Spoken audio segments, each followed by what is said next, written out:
The most dangerous moment isn't when you're losing. It's when you're winning so much, you stop looking for what's next. In the 1970s, Xerox was invincible. They didn't just make copiers. They owned the copier market, 90% market share, billions in revenue.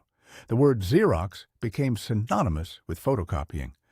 And deep inside their research facility in Palo Alto, they invented the future, the graphical user interface, the computer mouse, the personal computer as we know it. Steve Jobs visited, saw it, understood it.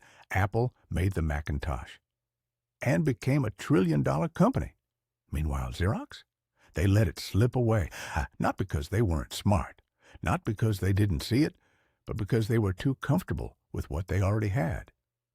This is a story about success that became complacency. Xerox didn't just succeed, they dominated. They invented the photocopier. Before that, you had to use carbon paper or messy manual processes. Xerox made it simple. Press a button, get a copy. Businesses couldn't function without them. Revenue exploded, profit exploded, stock price soared. By 1975, they were untouchable, the most dominant company in their industry. So they did something unusual. They funded a world-class research facility, Palo Alto Research Center, PARC.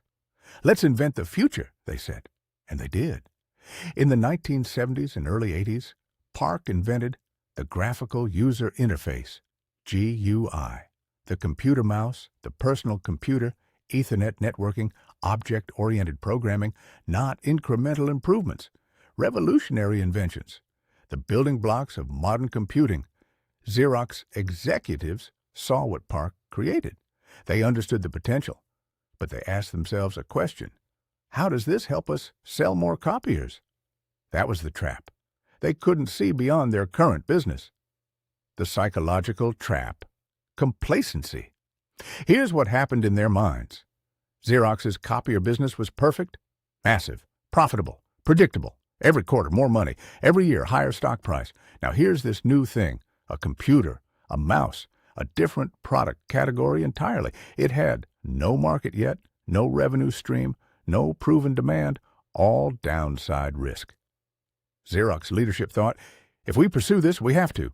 Build a new company, learn new markets, compete against unknown rivals, risk billions in capex, potentially cannibalize our copier business. This is complacency bias. When something is working so well, your brain can't imagine changing it, because changing means admitting what we have might become obsolete. And they couldn't imagine that. They were making too much money. Here's the deepest trap. Xerox created the future, but they couldn't embrace it. In 1979, Steve Jobs visited PARC. He saw what they had. He immediately understood this changes everything. Jobs was hungry. He wanted to win. Xerox was comfortable. They wanted to protect what they had.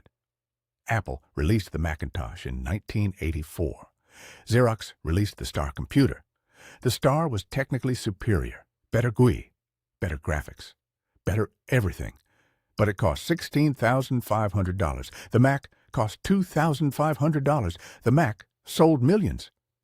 The Star barely adopted. It wasn't about technology. It was about intention. Apple was trying to change the world. Xerox was trying to protect its copier business. Apple's hunger beat Xerox's comfort every time.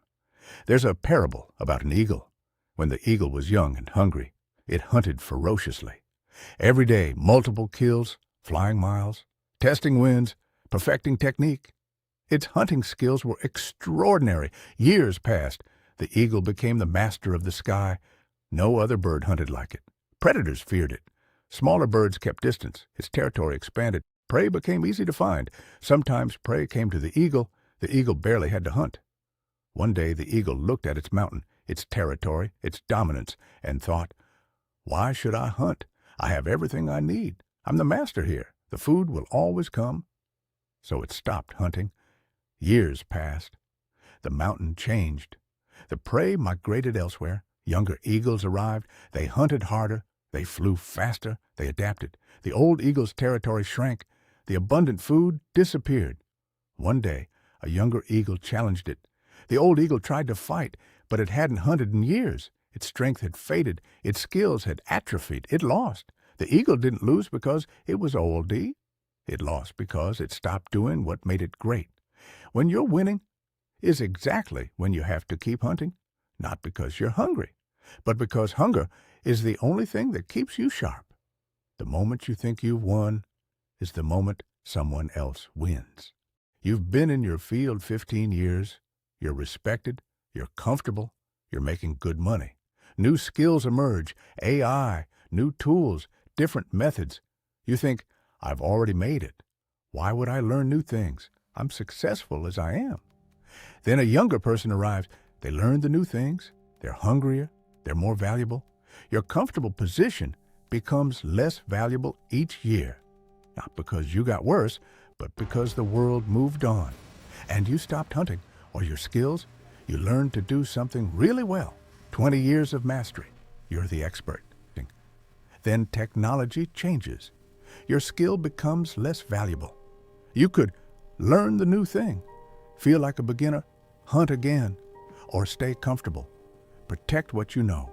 Hope it doesn't change. You choose comfort. I've hunted enough. I've earned rest.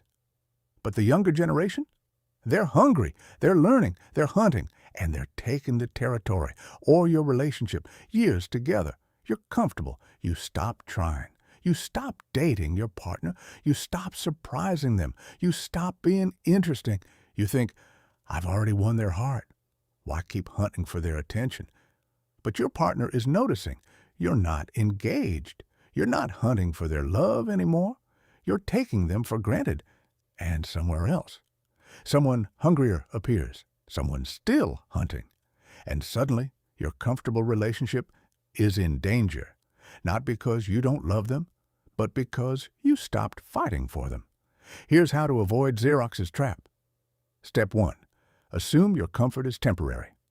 Ask yourself, what could make my current success obsolete? Not will it, but what would have to happen? If you can imagine it, start preparing for it now. Step 2. Keep learning. Even when you're winning. Take courses. Read what's emerging. Talk to hungry people. Stay curious. Not because you need to, but because staying hungry is the price of staying great. Step 3. Compete against yourself. Ask, am I better than I was last year? If the answer is no, you're already declining. You just don't realize it yet. Xerox PARC is now a museum, a monument to what might have been. Apple built a $1 trillion company. Using the technology Xerox invented, Xerox had everything, the technology, the resources, the talent, but they couldn't see past their success. In your world, success is seductive. It whispers, you've done enough. You can rest now. You've earned comfort. And that's the moment when someone hungrier will take what you have. The difference between Xerox and Apple wasn't genius. Apple had hunger. Xerox had comfort. You can't rest once you've won. Winning is not an end. It's a moment. And that moment passes if you stop fighting, stay hungry, even when you're full, especially when you're full.